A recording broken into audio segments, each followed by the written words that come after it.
All this subfloor was rotted out. I don't know if it was a leak from the tub. I'm assuming it is. We'll find that out when we take the tub out. I already pulled the toilet. The bolts were so rusted, they literally snapped off when I tried to unscrew them. And so now I'm just going to take out this toilet flange nastiness. And then what we're going to do is normally I like to use like a red Solo cup, fill it up with water and stick it in here. I don't have any red Solo cups right now, so I'm going to use that. We will just wash it very thoroughly. And so what we have here, there's tons of other videos on toilets and stuff like that. So I am no plumber, I'm no expert. I'm just gonna try to take you through the process as we do stuff. So this is the wax ring that comes with your toilet. And so you can see this one is super smashed. The toilet, you can't really tell from this, but this isn't straight. So the toilet was actually on a decline because this floor is so soft, and I'm actually gonna hit this here in a second, see if we can knock some of it out. The toilet was tilted back. And so it smashed all of that stuff off of the back, completely deformed it. I don't know if we're gonna be able to save the actual plumbing here that came with it. This is just a plastic flange. It's not even one of the metal ones.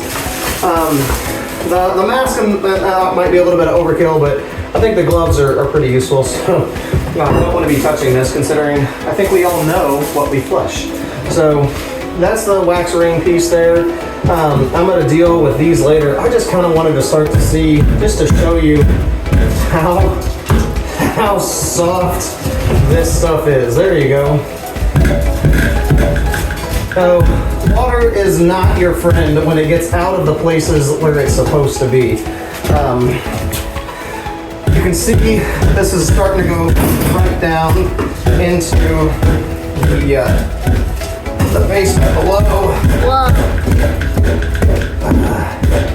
Getting a little more solid over here.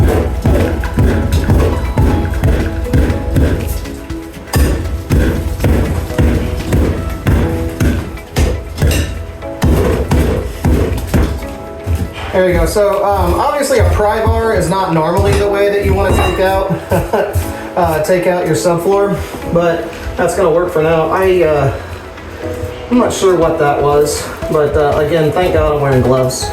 I'm just going to push all this down to make sure I've cleared most of that pipe, got most of that stuff out of there.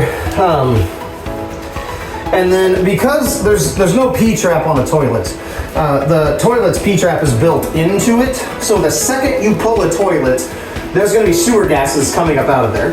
And so that's where this comes in. I'm just sticking this down in there. It makes enough of a seal that it stops those sewer gases from coming up into the toilet. So I will actually need to get this thing out. So our next step is going to be cutting out that tub.